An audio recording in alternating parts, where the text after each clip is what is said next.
मैं direct question पूछना चाहती हूँ आपसे कि कहीं ना कहीं सोशल मीडिया के माध्यम से तंत्र क्रिया और नेगेटिव चीजों को बहुत प्रमोशन मिल रहा है। आप एक लौंग लीजिए, अपने शत्रु का नाम बोलिए और फ्लश कर दीजिए। तो लौंग आई थिंक बहुत पायस चीज है, माँ की बहुत फेवरेट चीज है। हाँ, एंड यू आर फ्लशिंग, आप उसमें किसी का नाम लेके फ्लश कर रहे हो, तो इसमें दो चीज है, आप पवित्र चीज का अपमान कर रहे हो, दूसरी चीज ये कि आप एक तरीके से किसी पे वार करना सिखा रहे हैं। और ये आता तब है जब हम एस्ट्रोलॉजी सर्च करते हैं और उसमें ये चीज रही है कि हम किसी पे वार करें।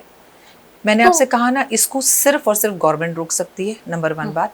नंबर 2 बात, बेटा अगर ये चीजें अच्छी चाहिए और लाइफ में इनमें सक्सेस चाहिए तो लौंग से शत्रु का नाश होता है, क्योंकि वो भवानी दुर्गा को चढ़ाई जाती है और दुर्गा भवानी जो है शत्रु का नाश करती है। लेकिन दुनिया के किसी भी शास्त्र में ऐसी बात नहीं लिखी कि फ्लश आउट कर दो, आप उसे जला दो कपूर में रखकर, आप माँ दुर्गा भवानी को अर्पण कर दो। शास्त्रों में लिखा है, एक नींबू लो, उसमें लौंग डालो, अपने शत्रु का नाम लेके हनुमान जी मेरी रक्षा करो, जैसे आपने राम जी की रक्षा की थी रावण से, जैसे आपने लंका ढूंढी थी, जैसे आपने सीता ढूंढी थी, जैसे आपने संजीवनी बूटी ढूंढी थी, जैसे आपने रक्षा की थी लक्ष्मण की, मेरी रक्षा करो।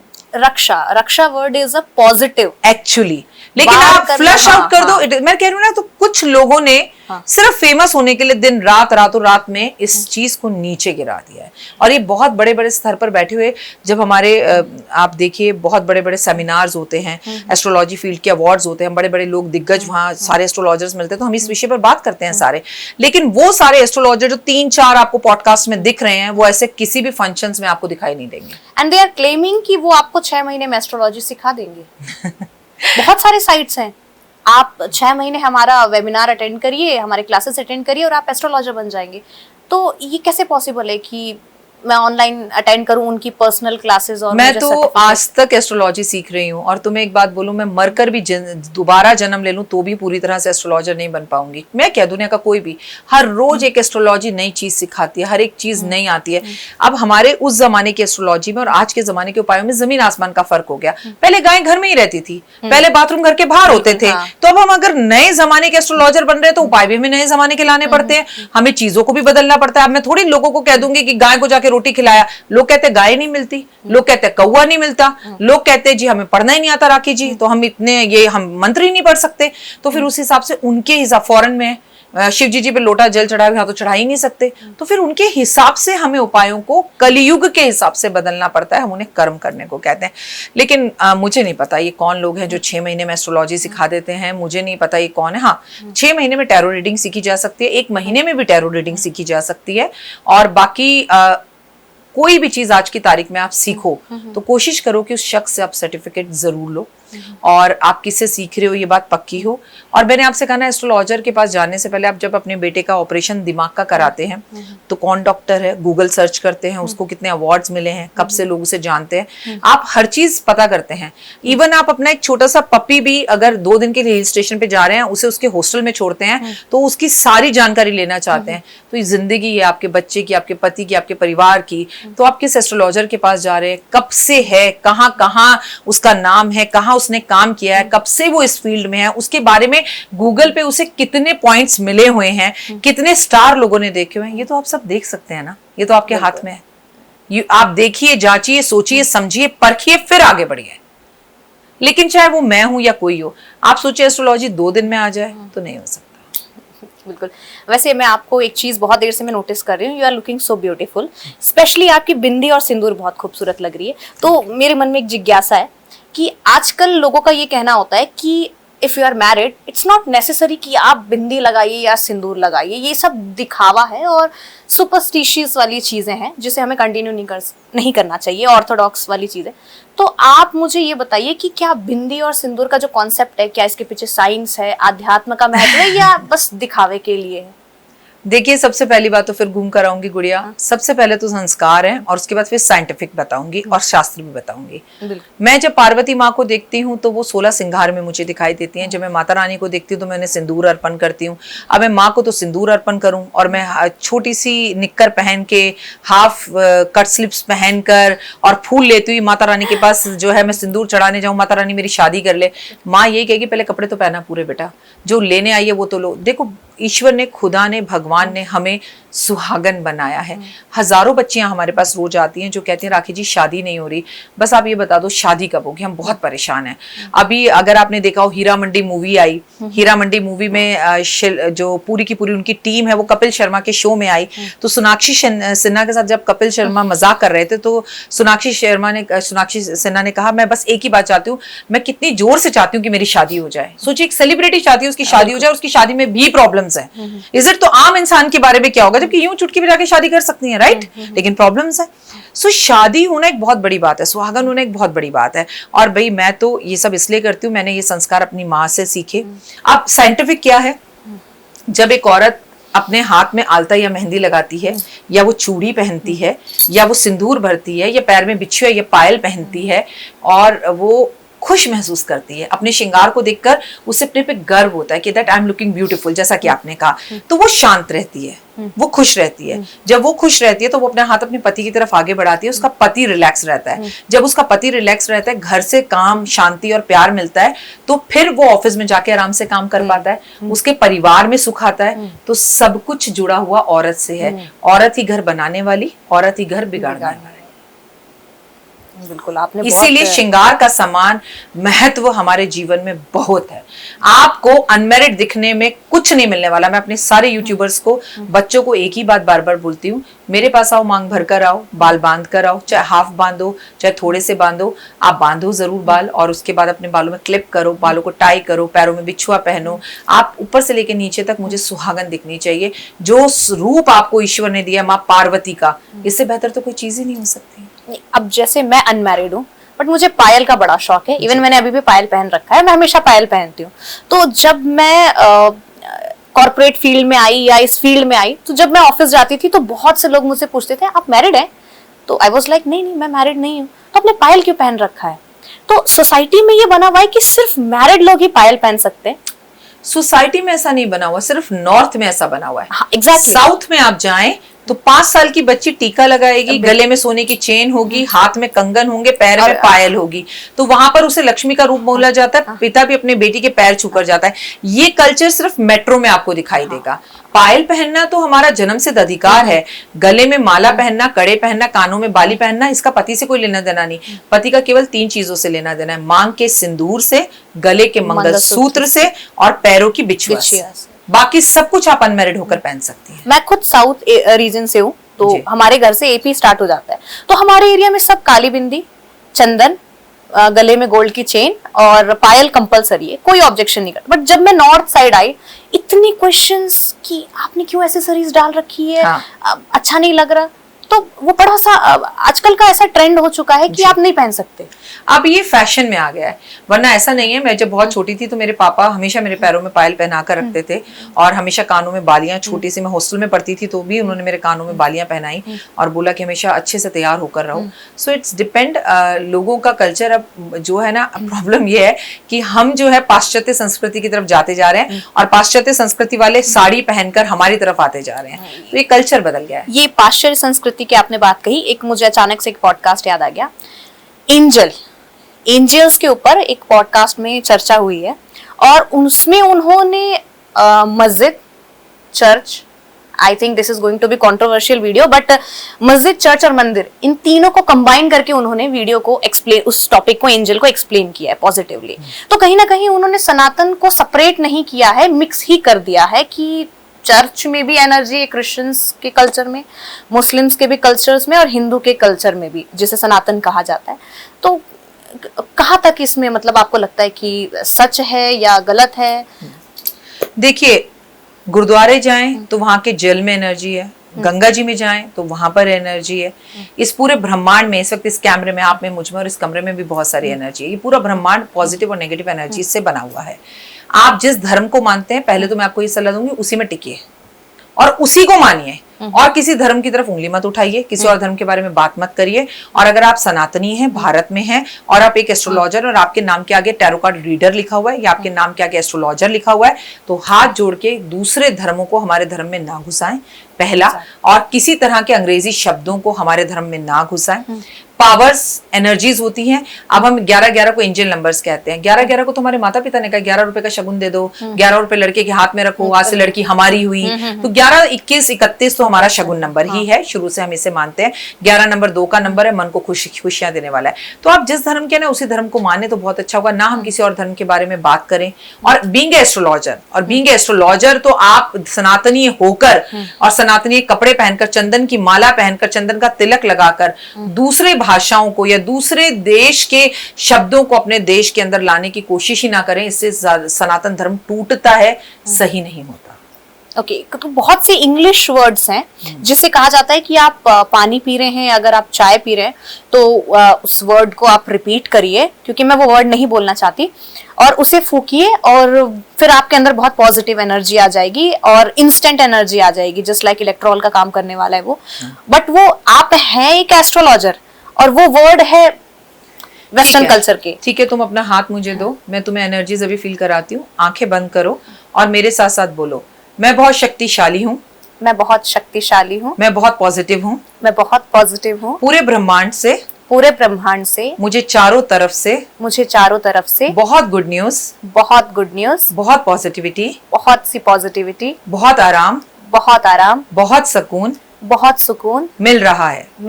मैं बहुत खुश हूँ, मैं भगवान की शुक्रिया अदा करता हूँ, मैं भगवान की शुक्रिया अदा करती हूँ, मैं भगवान का धन्यवाद करती हूँ, मैं शक्तिशाली हूँ, मैं स्वस्थ हूँ, मैं बहुत स्वस्थ हूँ। कैसा लगा? बहुत अच्छा लग रहा है। मुझे तुम्हारी एनर्जीज अट्रैक्ट कर रही हैं, तुम्हें मेरी कर रही हैं। तो Seriously. ये हमारे पॉजिटिव वर्ड्स हैं। अगर तुम दिन में 2 बार किसी अपने बच्चे, बीमार बच्चे का हाथ पकड़कर भी सिर्फ उसे इतना कह दो, बेटा तेरे एग्जाम में बहुत अच्छे नंबर आ रहे हैं, तू टॉप कर रहा है, तुझे सब कुछ आता है, मेरा राजा बच्चा, तू तो बहादुर बच्चा है, आपका बच्चा टॉप करेगा स्कूल में। बिल्कुल। जब मेरे पास ये इतनी पॉजिटिव एनर्जी है, why should I go for अंग्रेजी शब्द? भाई मैं हिंदी मीडियम की पढ़ी हूँ, मुझे नहीं आती अंग्रेजी।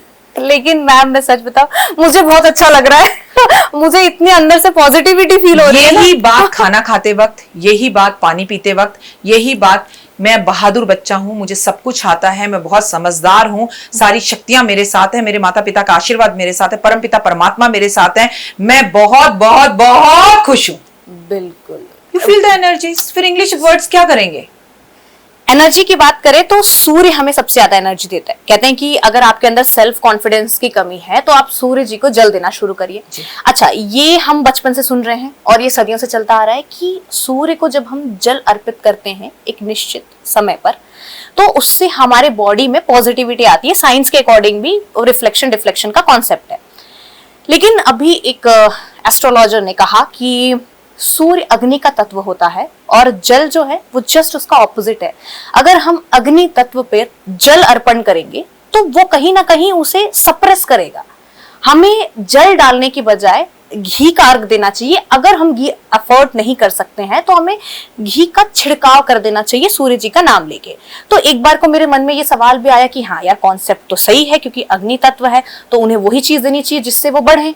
फिर मैंने सोचा तो कर्ण गलत थे, क्योंकि कर्ण के पास सबसे ज्यादा एनर्जी थी, सूर्य का सबसे तेज उनके पास था, वो भी तो सूर्य जी भगवान को अर्घ देते थे, जल का अर्घ देते थे। तो थोड़ा कॉन्फ्लिक्शन मेरे माइंड में आ गया कि इसमें क्या मतलब क्या करना चाहिए, क्योंकि अब नए नए एस्ट्रोलॉजी के कॉन्सेप्ट्स आ गए। देखो, मैंने ये किसी को कहते हुए नहीं सुना, मुझे नहीं पता ये किसने कहा और क्यों कहा, लेकिन ये मेरे हिसाब से बिल्कुल बकवास है। मैं गलत हो सकती हूँ, लेकिन कर्ण सूर्य के जो थे वो पुत्र ही थे और मैंने पूरी महाभारत में उन्हें सूरज को जल देते हुए देखा है। इनफैक्ट जब वो जल देकर आते थे और उनसे कोई भी दान मांगता था तो वो दान दे देते थे। तभी उन्होंने अपने कुंडल कवच दान किया था। और मैंने अपने पिता को शुरू से सूरज को जल देते हुए देखा है। मैंने बड़े बड़े मेरे से सीनियर एस्ट्रोलॉजर्स को बोला है, देखा है देते हुए सूरज को जल। और ये घी का छींटा, ये सब मेरे को कोई नॉलेज नहीं है, कहाँ से आ रहे हैं, कब आ रहे हैं, कौन ऐसे पॉडकास्ट कर रहा है, रिसर्च करके आई हूँ आपके पास। सो मेरे को इसकी बिल्कुल भी नॉलेज नहीं है। हाँ, सूर्य का घी से कनेक्शन है, ये बात सही है।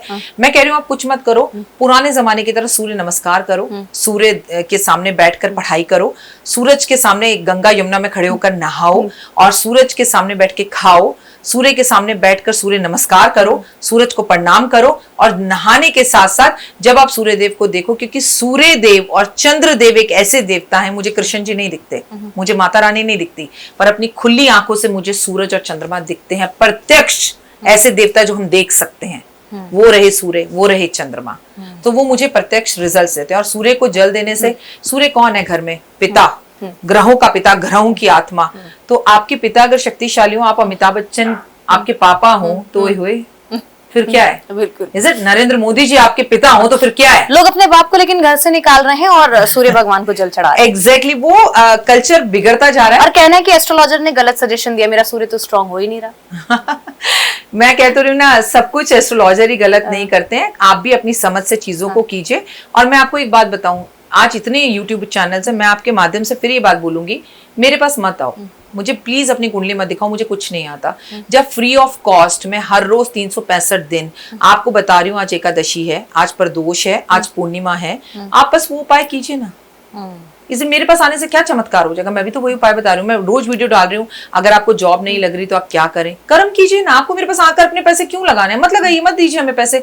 आप हमारी फ्री में वीडियोस देखिए, फ्री ऑफ कॉस्ट, कोई पैसा नहीं। आप रील्स देखिए, आप फेसबुक देखिए, हर जगह हर पैनल पे हम आपको बता रहे हैं उपाय। आप हमें भी छोड़िए, सारे एस्ट्रोलॉजर्स को गूगल सर्च कर लीजिए, गूगल तो सबका पिता है। आपको जब सब चीजें इजी अवेलेबल है, लेकिन लोग सोचते हैं कि डॉक्टर वाई राखी के पास जाएंगे, चुटकी बजा के हमारा जीवन बदल जाएगा। तो देखिए, उपाय दो तरह के होते हैं। एक जो तन से किए जाते हैं कि सुबह 4 बजे उठो, ब्रह्म मुहूर्त में उठो, नहाओ धो, पूजा करो, वॉक करो, सूरज को जल दो, भगवान का नाम लो। और एक तन हो गया, ये तो सुबह जल्दी उठना, कस देना। और एक है धन, फिर महंगे महंगे पत्थर पहनो, रुद्राक्ष पहनो, महंगे महंगे हवन कराओ। जैसे राजा के बच्चे नहीं होते थे तो वो बड़े बड़े वाजपेयी यज्ञ करवाया करते थे, उनमें पैसा खर्चो।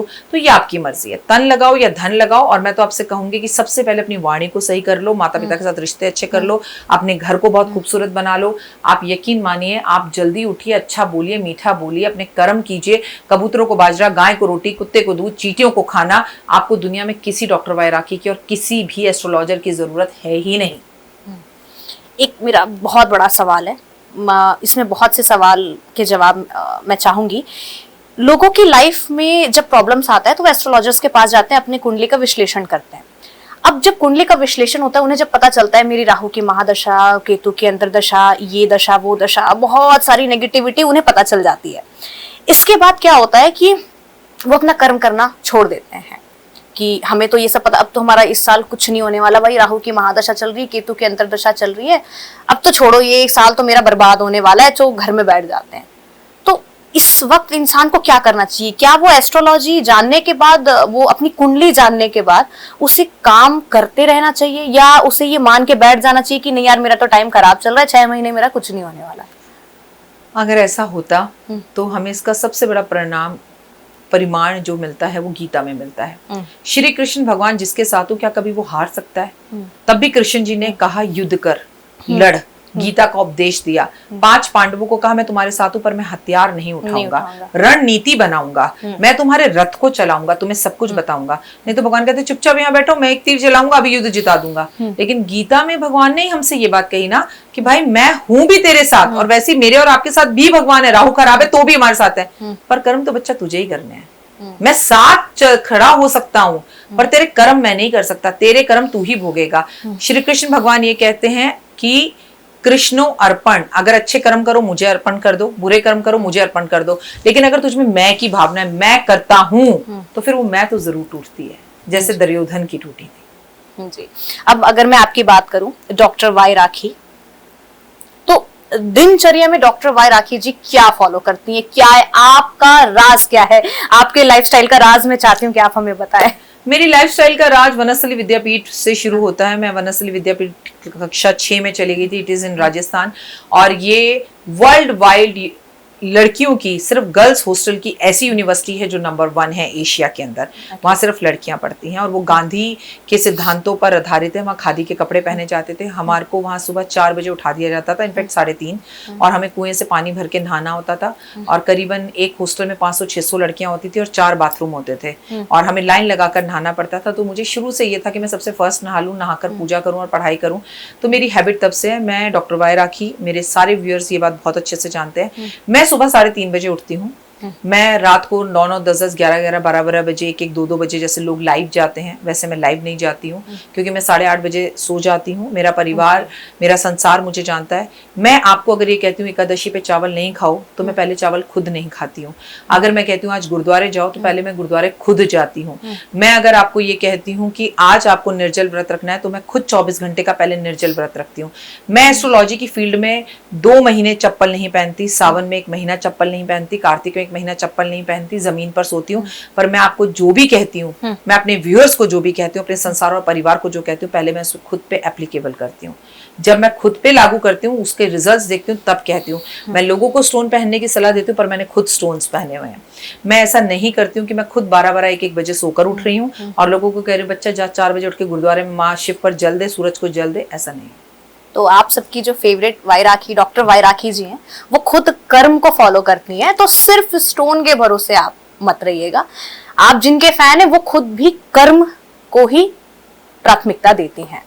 तो आपके साथ बात करके बहुत अच्छा लगा, मतलब आई एम ब्लेस्ड, और मुझे आपने बहुत सारी अपनी पॉजिटिविटी दे दी है, जो कि मैं मतलब मेरे लिए बहुत ही बड़ा एक ट्रेजर की तरह है। एक बात और कहूंगी शिवा, तुम्हें एक बात मेरी जिंदगी में हमेशा ये याद रखना, कोई भी इंसान अच्छा या बुरा नहीं होता, ठीक है। वक्त अच्छा या बुरा होता है।